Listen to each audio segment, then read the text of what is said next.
श्रीमद् भगवत गीता द्वितीय अध्याय। संजय बोले, इस प्रकार करुणा से व्याप्त और आंसुओं से पूर्ण व्याकुल नेत्रों वाले शोकयुक्त उस अर्जुन के प्रति भगवान मधुसूदन ने यह वचन कहा। भगवान बोले, हे अर्जुन, तुझे इस असमय में यह मोह किस हेतु से प्राप्त हुआ? क्योंकि न तो यह श्रेष्ठ पुरुषों द्वारा आश्रित है, न स्वर्ग को देने वाला है, न कीर्ति को करने वाला है। इसलिए हे अर्जुन, कुसंस्था को मत प्राप्त हो, तुझमें यह उचित नहीं जान पड़ती। हे प्रथम हृदय की तुझ दुर्लभता को त्याग कर युद्ध के लिए खड़ा हो जा। अर्जुन बोले, हे मधुसूदन, मैं रणभूमि में किस प्रकार बाणों से भीष्म पितामह और द्रोणाचार्य के विरुद्ध लड़ूंगा?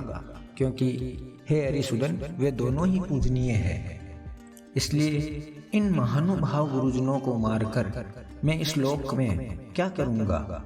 और इस लोक में भिक्षा का अन्न भी खाना कल्याणकारक समझता हूँ, क्योंकि गुरुजनों को मारकर भी इस लोक में रुधिर से सने हुए अर्थ और कामरूप भोगों को ही तो भोगूंगा। हम यह भी नहीं चाहते कि हमारे लिए युद्ध करना और न करना इन दोनों में से कौन सा श्रेष्ठ है, अथवा यह भी नहीं जानते कि इन्हें हम जीतेंगे या हमको वे जीतेंगे। और जिनको मारकर हम जीना भी नहीं चाहते, वे ही हमारे आत्मीय धृतराष्ट्र के पुत्र हमारे मुकाबले में खड़े हैं। इसलिए कायरता रूप दोष से उपहत हुए स्वभाव वाला तथा धर्म के विषय में मोहित चित्त हुआ मैं आपसे पूछता हूँ कि जो साधन निश्चित कल्याणकारक हो वह मेरे लिए कहिए, क्योंकि मैं आपका शिष्य हूँ। इसलिए आपकी शरण में मुझे शिक्षा दीजिए।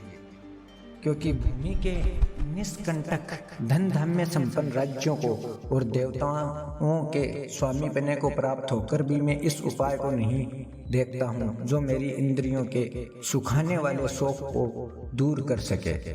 संजय बोले, हे राजन, निद्रा को जीतने वाले अर्जुन अंतर्यामी श्री कृष्ण महाराज के प्रति इस प्रकार कहकर श्री गोविंद भगवान से युद्ध नहीं करूंगा यह स्पष्ट कहकर चुप हो गए। हे भरतवंशी धृतराष्ट्र, अंतर्यामी श्री कृष्ण महाराज दोनों सेनाओं के बीच में शोक करते हुए उस अर्जुन को हंसते हुए यह वचन बोले।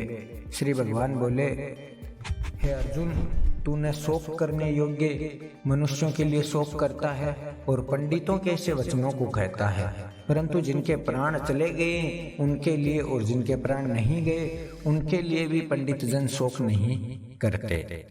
न तो ऐसा ही है कि मैं किसी काल में नहीं था, तू नहीं था, अथवा ये राजा लोग नहीं थे, और न ऐसा ही है कि इससे आगे हम सब नहीं रहेंगे। जैसे जीवात्मा की इस देह में बालकपन, जवानी और वृद्धावस्था होती है, वैसे ही अन्य शरीर की प्राप्ति होती है। इस विषय में धीर पुरुष मोहित नहीं होता। हे कुंती पुत्र, सर्दी, गर्मी और सुख दुख को देने वाले इंद्रिय और विषयों के संयोग को तो उत्पत्ति विनाशशील और अनित्य है। इसलिए हे भारत, इनको तू सहन कर, क्योंकि पुरुष श्रेष्ठ दुख सुख को समान समझने वाले जिस धीर पुरुष को ये इंद्रिय और विषयों के संयोग व्याकुल नहीं करते वह मोक्ष के योग्य नहीं होता। वस्तु की तो सत्ता नहीं है और सत का अभाव नहीं है। इस प्रकार इन दोनों ही तत्व ज्ञानी पुरुषों द्वारा देखा गया है। नाश रहित तो तू इसको जान, जिससे यह संपूर्ण जगत दृश्य वृग व्याप्त है। इस अविनाशी का विनाश करने में कोई भी समर्थ नहीं है। इस नाश रहित नित्य स्वरूप जीवात्मा के ये सब शरीर नाशवान कहा गया है। इसलिए भरतवंशी अर्जुन, तू युद्ध कर। जो इस आत्मा को मारने वाला समझता है तथा इसको मरा मानता है, वे दोनों ही नहीं जानते, क्योंकि यह आत्मा वास्तव में ना तो किसी को मारता है और ना किसी द्वारा मारा जाता है। यह आत्मा किसी काल में भी तो न जन्मता है न मरता है। यह न उत्पन्न होकर फिर होने वाला ही है, क्योंकि यह अजन्मा, नित्य, सनातन और पुरातन है। शरीर के मारे जाने पर भी यह नहीं मारा जाता। हे प्रतापुत्र अर्जुन, जो पुरुष आत्मा को नाश रहित, नित्य, अजन्मा और अवैध समझता है, वह पुरुष कैसे किसको मारता है और कैसे किसको मरवाता है। जैसे मनुष्य पुराने वस्त्रों को त्याग कर दूसरे नए वस्त्रों को ग्रहण करता है, वैसे ही जीवात्मा पुराने शरीरों को त्याग कर दूसरे नए शरीरों को प्राप्त करती है। इस आत्मा को शस्त्र नहीं काट सकता। इसको आग नहीं जला सकती, इसको जल नहीं गला सकता और इसको वायु नहीं सुखा सकती, क्योंकि यह आत्मा अछेद्य है, यह आत्मा अधाह्य, अक्लेद्य और निसंदेह अशोष्य है तथा यह आत्मा नित्य, सर्वव्यापी, अचल, स्थिर रहने वाला और सनातन है। यह आत्मा अव्यक्त है और यह आत्मा चिंत्य है। यह आत्मा विकार रहित कहा जाता है। इससे हे अर्जुन, इस आत्मा को उपयुक्त प्रकार से जानकर तू शोक करने को योग्य नहीं है, अर्थात तुझे शोक करना उचित नहीं है।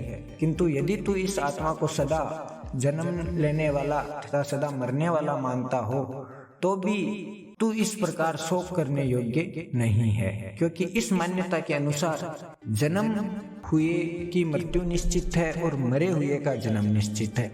इससे भी इस बिना उपाय वाले विषय में तू शोक करने योग्य नहीं है। हे अर्जुन, संपूर्ण प्राणी जन्म से पहले अप्रकट थे और मरने के बाद अप्रकट हो जाने वाले हैं, केवल बीच में ही प्रकट है। फिर ऐसी स्थिति में क्या शोक करना है? कोई एक महापुरुष ही इस आत्मा को आश्चर्य की भांति देखता है और वैसे ही दूसरा कोई महापुरुष इसके तत्व को आश्चर्य की भांति वर्णन करता है तथा दूसरा कोई अधिकारी पुरुष इसे आश्चर्य की भांति सुनता है और कोई तो सुनकर भी इसको नहीं जानता। हे अर्जुन, यह आत्मा सबके शरीर में सदा ही अवैध है। इस कारण संपूर्ण प्राणियों के लिए तू शोक करने के योग्य नहीं है तथा अपने धर्म को देखकर भी तू भय करने योग्य नहीं है, अर्थात तुझे भय नहीं करना चाहिए, क्योंकि क्षत्रिय के लिए धर्म युद्ध से बढ़कर दूसरा कोई कल्याणकारी कर्तव्य नहीं है।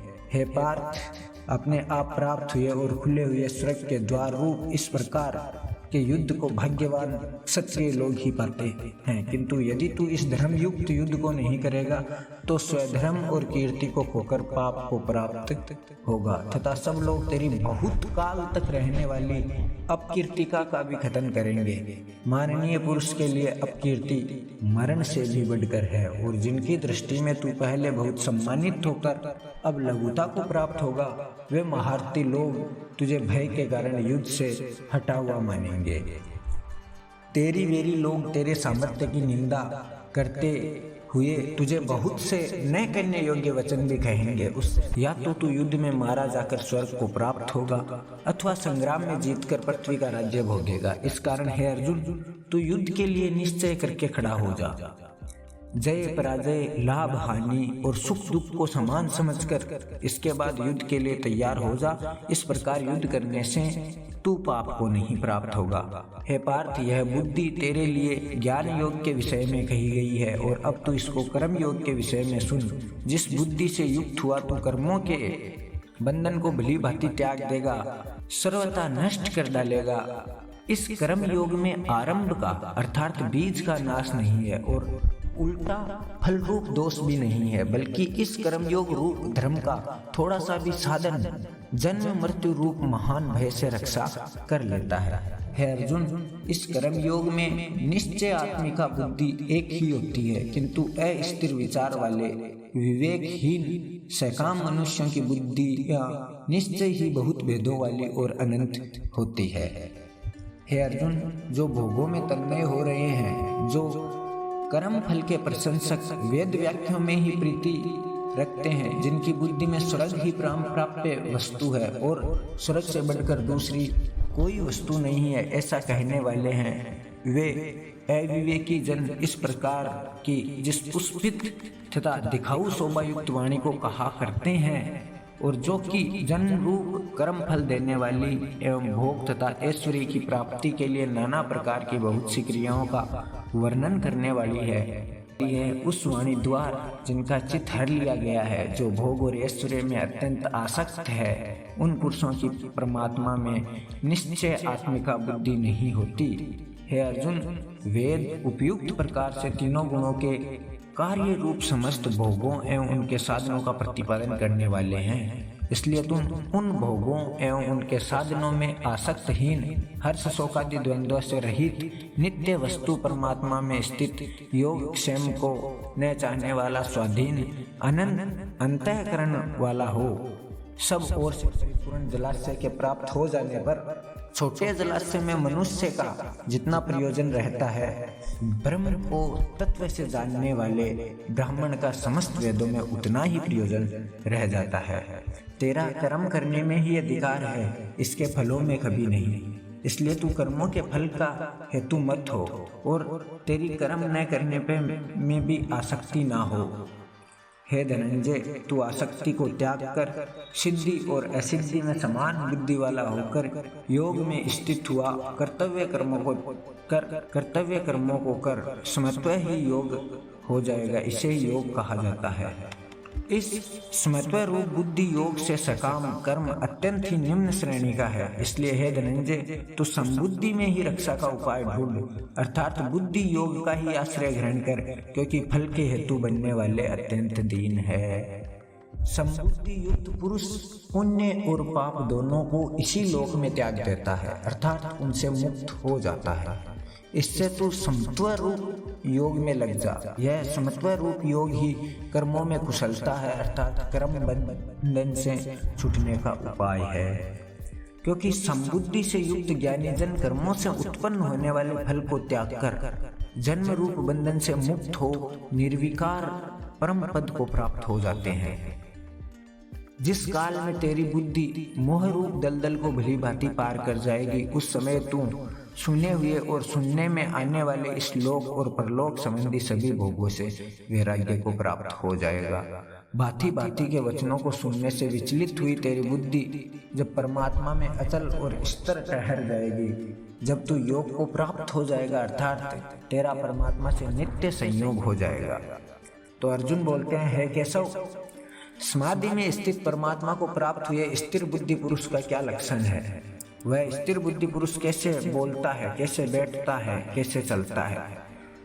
तो श्री भगवान बोले, हे अर्जुन, जिस काल में यह पुरुष मन में स्थित संपूर्ण कामनाओं को भली भांति त्याग देता है और आत्मा में ही संतुष्ट रहता है, उस काल में वह स्थित प्रज्ञ कहलाता है। दुखों की प्राप्ति होने पर जिसके मन में द्वेग नहीं होता, सुखों की प्राप्ति में जो सुरता निष्प्रह रहता है और जिसके राग भय क्रोध नष्ट हो गए हैं, ऐसा मुनि स्थिर बुद्धि कहा जाता है। जो पुरुष सर्वत्र स्नेह रहित हुआ, उस शुभ या अशुभ वस्तु को प्राप्त होकर न प्रसन्न होता है और न द्वेष करता है और उसकी बुद्धि स्थिर रहती है। और कछुआ सब ओर से अपने अंगों को जैसे समेट लेता है, वैसे ही जब वह पुरुष इंद्रियों के विषयों से इंद्रियों को सब प्रकार से हटा लेता है, तब उसकी बुद्धि स्थिर है, ऐसा समझना चाहिए। इंद्रियों के द्वारा विषयों को ग्रहण न करने वाले पुरुष के भी केवल विषय तो निवृत्त हो जाते हैं, परंतु उनमें रहने वाली आसक्ति निवृत्त नहीं होती।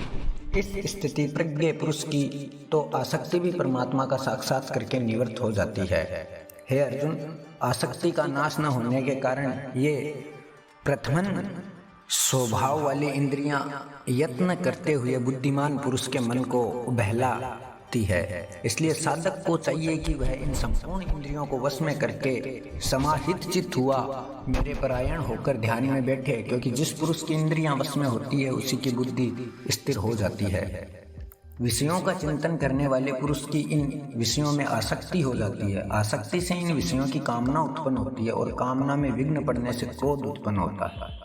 क्रोध से अत्यंत मूढ़ भाव उत्पन्न हो जाता है। मूढ़ भाव से स्मृति में भ्रम हो जाता है और स्मृति में भ्रम हो जाने से बुद्धि अर्थात ज्ञान शक्ति का नाश हो जाता है और बुद्धि का नाश हो जाने से यह पुरुष अपनी स्थिति से गिर जाता है। परंतु अपने अधीन किए हुए अंतःकरण वाला साधक अपने वश में की हुई राग द्वेष से रहित इंद्रियों द्वारा विषयों में विचरण करता हुआ अंतःकरण की प्रसन्नता को प्राप्त करता है। अंतःकरण की प्रसन्नता प्राप्त होने पर उसके संपूर्ण दुखों का अभाव हो जाता है और उस प्रसन्न चित्त वाले कर्मयोगी की बुद्धि शीघ्र ही सब ओर से हटकर एक परमात्मा में ही भली भांति स्थिर हो जाती है। न जीते हुए मन और इंद्रियों वाले पुरुष में निश्चय आत्मिका बुद्धि नहीं होती और इस अयुक्त मनुष्य के अंतःकरण में भावना भी नहीं होती तथा भावनाहीन मनुष्य को शांति नहीं मिलती और शांति रहित मनुष्य को सुख कैसे मिल सकता है? क्योंकि जैसे जल में चलने वाली नाव को वायु हर लेती है, वैसे ही विषयों में विचलित हुई इंद्रियों में से मन जिस इंद्रिय के साथ रहता है वह एक ही इंद्रिय उस युक्त पुरुष की बुद्धि को हर लेती है। इसलिए हे महावहो, जिस पुरुष की इंद्रियों के विषयों से सब प्रकार निग्रह की हुई है, उसी की बुद्धि स्थिर है। संपूर्ण प्राणियों के लिए जो रात्रि के समान है, उस नित्य ज्ञान स्वरूप परमानंद की प्राप्ति में स्थिति प्रज्ञ योगी जागता है। और जिस नाशवान सांसारिक सुख की प्राप्ति में सब प्राणी जागते हैं, परमात्मा के तत्व को जानने वाले मुनि के लिए वह रात्रि के समान है। जैसे नाना नदियों के जल सब ओर से परिपूर्ण अचल प्रतिष्ठा वाले समुद्र में उसको विचलित न करते हुए समा जाते हैं, वैसे ही सब भोग जिस स्थिति प्रज्ञ पुरुष में किसी भी प्रकार का विकार उत्पन्न किए बिना ही समा जाते हैं, वही पुरुष परम शांति को प्राप्त होता है, भोगों को चाहने वाला नहीं। जो पुरुष संपूर्ण कामनाओं को त्याग कर ममता रहित, अहंकार रहित, स्प्रेह रहित विचरता है, वही शांति को प्राप्त होता है, अर्थात वह शांति को ही प्राप्त है। हे अर्जुन, यह ब्रह्म को प्राप्त हुए पुरुष की स्थिति है। इसको प्राप्त होकर योगी कभी मोहित नहीं होता और अंतः काल में भी इस ब्रह्मी स्थिति में स्थित होकर ब्रह्मानंद को प्राप्त हो जाता है। द्वितीय अध्याय समाप्त।